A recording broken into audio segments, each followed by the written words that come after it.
Hello friends, a big warm welcome once again to your very own channel, Ammu&You, where I love narrating stories to you. I try to select stories from different types of authors, and also the subjects are so very varied. Today, the story that I have for you is written by one of a very popular Indian author, R.K.Narayan. He is known to write his stories from the real life around him, and that is what makes his stories so very relatable and visualistic. So let's hear the story A Snake in the Grass, written by R.K. Narayan. On a sunny afternoon, when the inmates of the bungalow were at their siesta, a cyclist rang his bell at the gate frantically and announced, "A big cobra has got into your compound. It crossed my wheel." He pointed to its track under the gate and resumed his journey. The family, consisting of the mother and her 4 sons, assembled at the gate in great agitation. The old servant Dasa was sleeping in the shed. They shook him out of his sleep and announced to him the arrival of the cobra. "There is no cobra," he replied, and tried to dismiss the matter. They swore at him and forced him to take an interest in the cobra.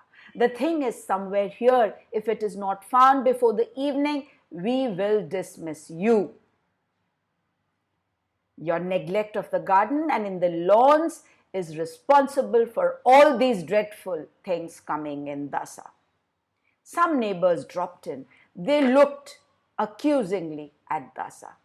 "You have the laziest servant around," they all said. "He never seems to be working. He ought to keep the surroundings tidy." "I have been asking for a grass cutter for months," Dasa said. In one voice, they ordered him to manage with the available things and learn not to make demands. He persisted. They began to speculate how much it would cost to buy a grass cutter. A neighbor declared that you could not think of buying any article made of iron till the war was over. He chanted banalities of wartime prices. The second son of the house asserted that he could get anything he wanted at controlled prices. The neighbor became eloquent about the black market. A heated debate followed. The rest watched in apathy. At this point, the college boy of the house butted in with, "I read in an American paper that 30,000 people died of snake bite every year." Mother threw up her arms in horror and arraigned Dasa. The boy elaborated the statistics. "I have worked it out. 83 a day. That means every 20 minutes someone is dying of a cobra bite. As we have been talking here, one person has lost his life somewhere else." Mother nearly screamed on hearing it. The compound looked sinister. The boys brought in bamboo sticks and pressed one into the hands of the servant also. He kept desultorily poking it into the foliage with a cynical air. "The fellow is beating about the bush," someone cried aptly. They tucked up their dhotis, seized every available knife and crowbar, and began to hack the garden. Creepers, bushes, lawns were laid low. What could not be trimmed was cut to the root. The inner walls of the house brightened with the unobstructed glare streaming in. When there was nothing more to be done, Dasa asked triumphantly, "Where is the snake?" An old beggar cried for alms at the gate. They told her not to pester when they were engaged in a snake hunt. On hearing it, the old woman became happy. "You are fortunate. It is God Subramanya who has come to visit you. Don't kill the snake." Mother was in a hearty agreement. You are right. I forgot all about the promised Abhishekam. This is a reminder. She gave a coin to the beggar, who promised to send down a snake charmer as she went. Presently, an old man appeared at the gate and announced himself as a snake charmer. They gathered around him. He spoke to them of his life and activities and his power over snakes. They asked admiringly, "How do you catch them?" "Thus," he said, pouncing upon a hypothetical snake on the ground. They pointed the direction in which the cobra had gone and asked him to go ahead. He looked helplessly about and said, "If you show me the snake, I'll at once catch it. Otherwise, what can I do? The moment you see it again, send for me. I live nearby." He gave his name and address and left. At 5 in the afternoon, they threw away their sticks and implements and repaired to the veranda to rest. They had turned up every stone in the garden and cut down every grass blade and shrub so that the tiniest insect coming into the garden should have no cover. They were loudly discussing the various measures they would take to protect themselves against reptiles in the future when Dasa appeared before them, carrying a water pot whose mouth was sealed with a slab of stone. He put the pot down and said, "I have caught him in this. I saw him peeping out of it. I saw him before he could see me."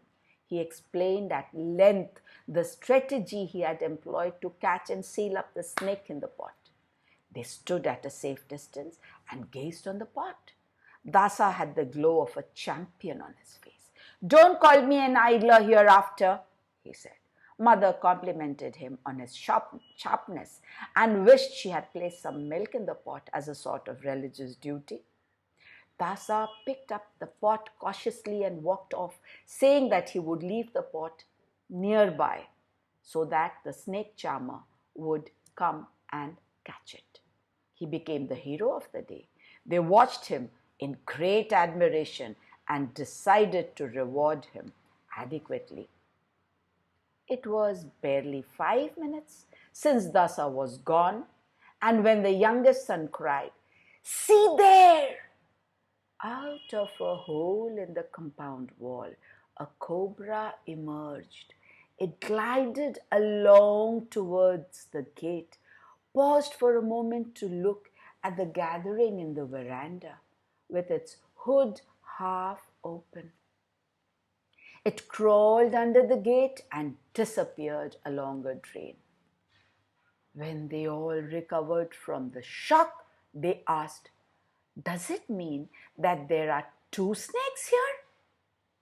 The college boy murmured, "I wish I had taken the risk and knocked the water pot from Dasa's hand.